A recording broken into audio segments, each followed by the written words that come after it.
Hey, I saw something the other day about Muslim patrol, but when I typed it in, this is something that has been going on for years. But anyway, this is what I typed in. But I want to talk about today and try to get a better understanding of. I saw a video talking about in New York. They have Muslims patrolling the streets with the same type of cars as the NYPD. My opinion is that that is good. But as I further went on to hear some of the stuff behind it, number one, they told somebody, you're gay, you can't be around here. Number two, there was somebody had on a short dress. They said you cannot be in our community. You're dressed improperly or something like that. And so that bothered me as thinking about being extremist, thinking about how you don't want anyone to tell you who to be, how to be, and so why would you do that to someone else, to do that with someone else? And say, for example, if you practice polygamy, how can you tell somebody they're gay or they're not dressed properly because they're not in the garb or whatever, covering up? So I think that's unfair, and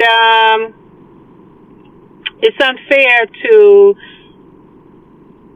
try to put your beliefs on someone else. Now, I love the Muslims that I know, and when I grew up in New York, they were all about teaching. I've never had a negative experience with Muslims. During 9/11, when I was in Germany, I could see where the media was trying to get, for example, me. I can't talk for nobody else, to hate them. But then I had to realize, I was like, this is crazy, But looking at this now, I'm like, they always had their own community way back in the day. Like, what's the big deal now? But then hearing these complaints of extremism and trying to put beliefs on other people, that's a problem. And just like the Jews had their communities in New York, the Muslims protected their mosque and communities in New York. You had the Indians up in Forest Hills or past Hillside Avenue that was their community they protected. Everybody had their own communities. But let's see. And I said, why would you do that to someone else with the same? Okay, so and the same thing happens with Christians. Those that are extremists, Christians, they are people that believe in God and follow Christ the way they want to follow, or spirituality, but they have to yell and fuss and scream at people and start quoting scriptures at people and trying to beat people upside the head with a Bible and say, come here and let me pray with you, and put their hands on other people, per se, because they are not, I don't know. It's just wrong. It's just wrong. So people should be able to choose who they want to be without someone trying to control them. And if they can't control them, to make them be like them, they try to manipulate them, which overall is a huge turnoff. It's not only a huge turnoff, it's a double standard as well. And then you can add race relations to that. The world has been so prejudiced, society for so long, many years, and then the constantly renaming the American black people so many times, from Negro to black to African American to whatever they're doing in California now with the whatever. It's like, why? Oh my goodness, just targeting people that are different than you. So, just like with the Black Americans, they can't go to another culture and claim it as their own. They are American, living on American soil. Not able to go to China, Spain, Afghanistan, Australia, Africa, Barbados, St. Lucia, Jamaica, Haiti, Italy, and say they are part of that country. So, I don't know. That's what I'm just trying to bring together for understanding, like, I don't know. But anyway, here's what came back from that little bit that I typed in the voice record. I uploaded it to Perplexity, and here's what it says. So what the video describes touches three big themes. What the Muslim patrols in New York actually are, where any group, religious or not, crosses the line into controlling others, and how that connects to race and the specific experience of Black Americans who do not have another home country, quote unquote, to retreat to. All three are really about power, consent, and who feels entitled to police whose existence. What's really happening in New York City? New York does have a all-volunteer Muslim community patrol and services, MCPS, in parts of Brooklyn that are not NYPD. They are unarmed, and they say their purpose is neighborhood watch, translation, and extra safety around the mosque and schools, especially after spikes in anti-Muslims attacks. Some Muslims welcome them as extra protection, while other Muslim community leaders have said, we don't want you near our community because they worry about overreach and image. So there is an internal debate, even among Muslims themselves. The viral clips that say Shahara patrols are replacing the NYPD come mostly from political influencers and far-right pages who frame MCPS as enforcing religious law on the street, often without showing full consent or MCPS rules that say they must report issues to police instead of acting like police themselves.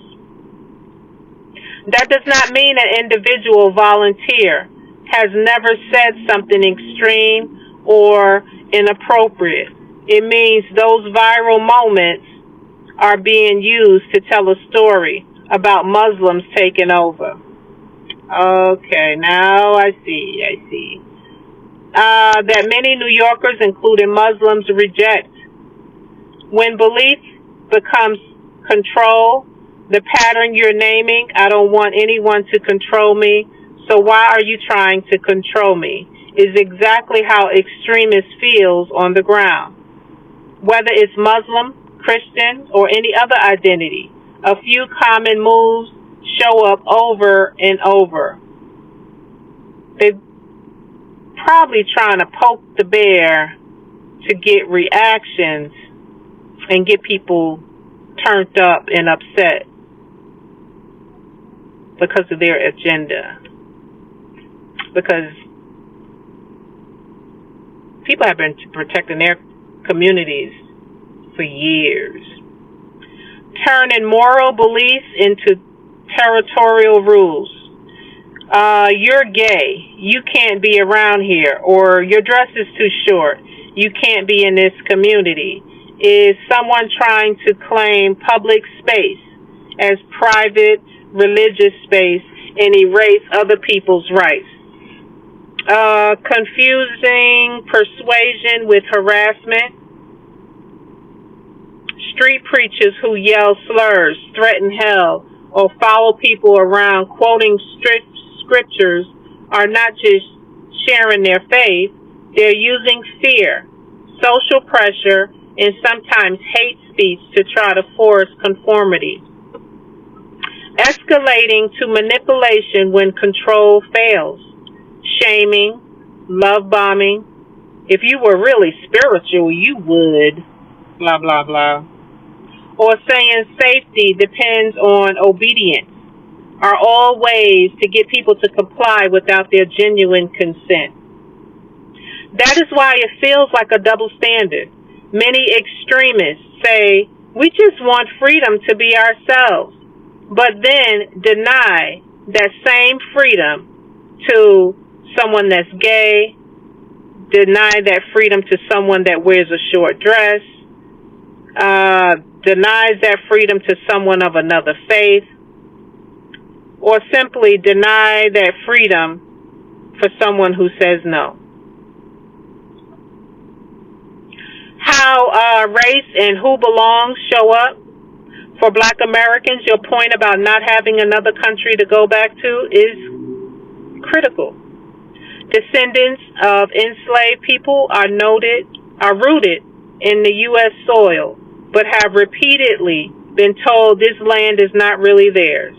The labels for Black people in the United States, Negro, colored, Afro-American, Black, African-American, have changed many times.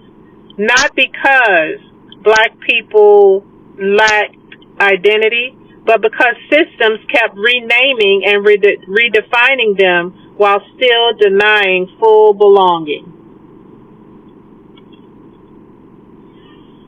So when any group, whether religious, ethnic, or political, claims authority to patrol public space and decide which bodies, clothes, sexualities, or cultures are allowed there, it echoes a long history of policing Black presence and behaviors in America. That is why it hits deeper than just rude or hypocritical. It taps into generations of being over-policed, renamed, and controlled while being told, this is your country, but not your space. Woo! Putting the threads together, the common thread across Muslim patrol controversies, extremist Christian street preaching, and racial double standards is not the specific religion or group. It is the move from this is what I believe and how I believe and how I live to this is who you are and allowed to be. That's deep. Once a belief system authorizes you to deny someone else's safety, voice, or existence unless they conform, it stops being about faith or culture and becomes about domination. Your intuition that people should be able to choose who they want to be without coercion is aligned with core ideas in both civil rights, law, and many spiritual traditions: consent, dignity, and equal access to public space. Where you are landing, naming the manipulation, calling out the double standard, and tying it into the specific Black American experience is a grounded, coherent understanding of what is wrong in these videos and why it bothers you at more than one level.